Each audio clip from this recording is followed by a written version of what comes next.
A essa altura, vocês já devem estar muito mais do que acostumados a ver mangás de horror aqui no canal, principalmente aqueles mais brutais, com cenas violentas, gore e monstros assustadores, que formam o gênero de horror em cada uma dessas obras. Mas nenhuma delas chega aos pés dos mangás do autor Shuzo Oshimi, que nem mesmo precisou usar esses monstros irreais para representar o medo e o horror em cada um de seus mangás. E por conta dessas obras incríveis, que ele é o maior mangaka de horror que já existiu. E nesse vídeo eu vou falar o motivo disso, porque até algum tempo atrás eu conhecia apenas uma das obras desse autor, mas não sabia que essa obra era dele e nem mesmo quem ele era. Afinal, quando você vai ler algum mangá que alguém te recomendou ou que você achou na internet, você não se importa muito com quem é o autor, a não ser que ele seja conhecido ou muito famoso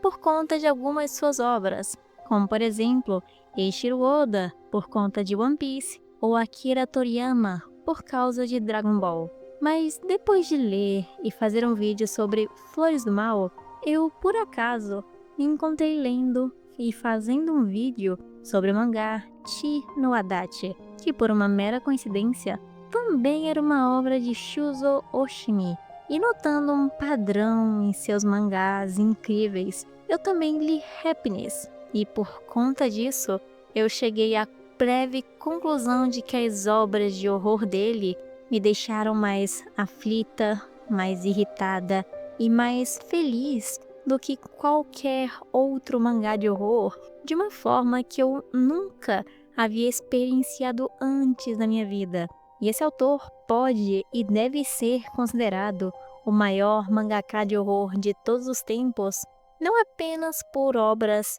boas ou que se tornaram famosas, mas sim por diversos motivos. O primeiro e um dos principais sendo os temas que ele aborda de uma maneira totalmente diferente em situações diferentes, sendo assim capaz de causar um tipo de horror que não pede ou tem necessidade de monstros ou criaturas assombrosas, como eu já mostrei diversas vezes no canal. Esse mangaka faz com que o horror de suas obras também possam existir na vida real, como se a realidade de seus mangás também pudesse estar aqui em nosso cotidiano sem que a gente sequer perceba que está aqui. Mesmo quando o mangá aparenta não permitir que isso aconteça, esse padrão se mantém e é um padrão maravilhoso. O melhor exemplo disso sendo Happiness, o mangá dele sobre vampiros, que logicamente não existem,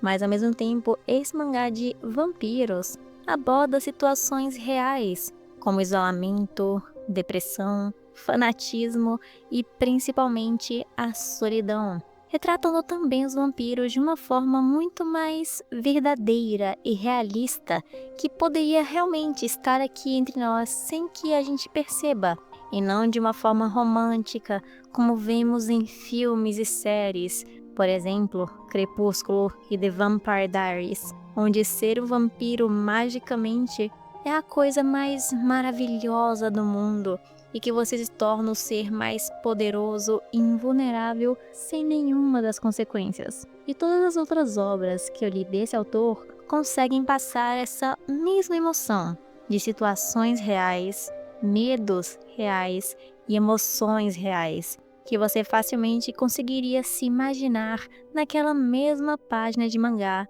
ou sentir exatamente o que aqueles personagens também sentiram naquele momento. E a obra na qual eu senti mais esse sentimento forte foi em Chi no Adachi, que mostra mais o medo e o horror de uma mãe na perspectiva do seu filho, o desespero de se sentir sufocado por palavras, de que sua vida não funciona se não estiver sempre ao redor de uma única pessoa, de uma maneira obsessiva e manipuladora. E esse sentimento que eu vi no mangá consegue ser mais poderoso do que qualquer mangá de horror com cenas brutais e cabeças voando e sangue jorrando para todo lado. Mas esse autor, Shuzo Oshimi, mostrando situações diferentes em cada uma de suas obras, entre as mais famosas que eu li, que são Flores do Mal,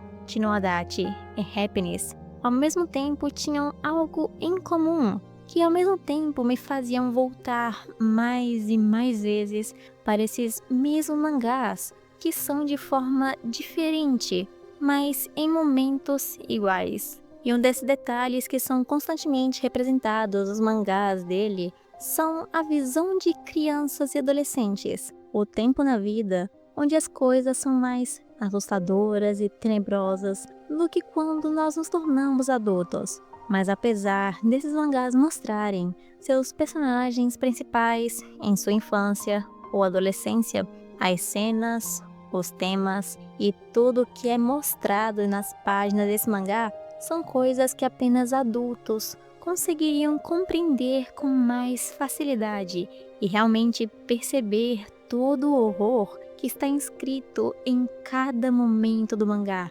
simplesmente ao pensar em si mesmo ou em pessoas que já estiveram em momentos parecidos em sua vida, como sentimentos fortes que na infância passam despercebidos, como obsessão e traumas que vocês experienciaram, mas não se lembram. Inclusive algumas cenas adultas, representadas de maneiras estranhas, mas similares. Em questão dessas cenas, os momentos mais adultos ou com duplo sentido também são adicionados várias vezes em vários momentos nesses mangás, porque isso ao mesmo tempo consegue ser algo mais adulto para ver, mas também algo totalmente comum na época da adolescência de pelo menos 90% de todas as pessoas, como se fosse um detalhe a mais para deixar essas obras do Oshimi ainda mais realistas e mais bonitas de se ver. Porém, mesmo focando um pouco mais nessa época da jovialidade, todos os três mangás mostram um pouco da vida adulta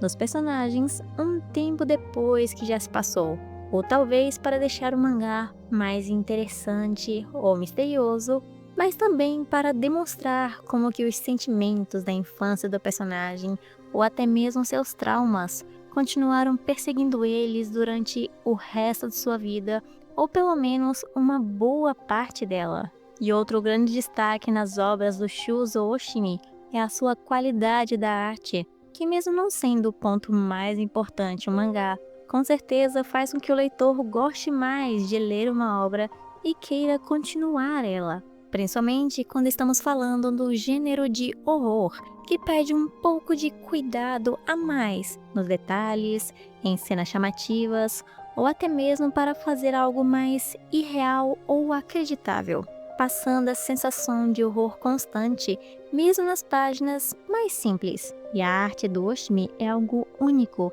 porque os traços de cada um dos mangás dele são simples e leves, dando a impressão de simplicidade e beleza, como em um mangá shoujo ou slice of life. Mas quando são momentos que pedem um pouco mais de medo ou horror, a arte muda completamente, se tornando algo mais detalhado, complexo e até em certos momentos assustador, dando ainda mais impacto em cada uma dessas páginas que são mostradas, fazendo elas serem cada vez mais especiais e únicas, contrastando com aquelas páginas mais simples e leves e outras com cenas de horror pesado ou que deixam todos que leem aflitos. E um último detalhe que eu acredito interessante de se mencionar aqui, para mostrar mais ainda como que esse mangaka é o maior no cenário de horror, é o tempo que ele teve para produzir seus mangás, e que todos eles, ainda assim,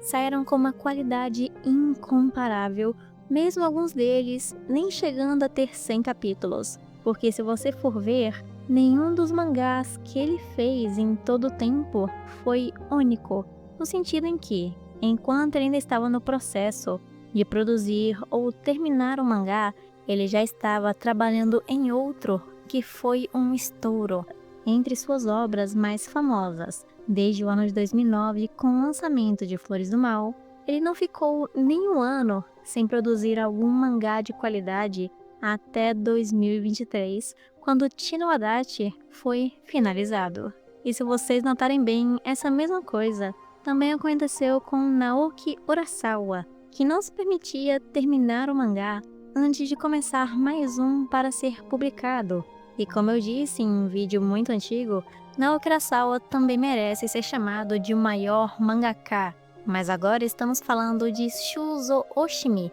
aqui no gênero de horror, porque ele foi capaz de fazer obras impecáveis e emocionalmente profundas de uma maneira que eu nunca vi nenhum outro mangá de horror ser capaz de fazer e demonstrar para os leitores que estão vendo suas obras. E por conta de todos esses pontos que eu mostrei, Shuzo Oshimi deve ser considerado o maior mangaka de horror já visto até hoje, com obras que com certeza merecem mais atenção. Então, depois de finalizarem esse vídeo, vejam já os vídeos que eu postei sobre os mangás desse autor aqui no canal, Tino Adachi e Flores do Mal. E se quiserem também, estarei feliz em trazer mais dos mangás desse autor maravilhoso aqui no canal e tudo que ele tiver para apresentar a todos nós e falar de cada um desses mangás se for necessário. Então já peço, deixe um like nesse vídeo, se inscreva no canal e ative o sininho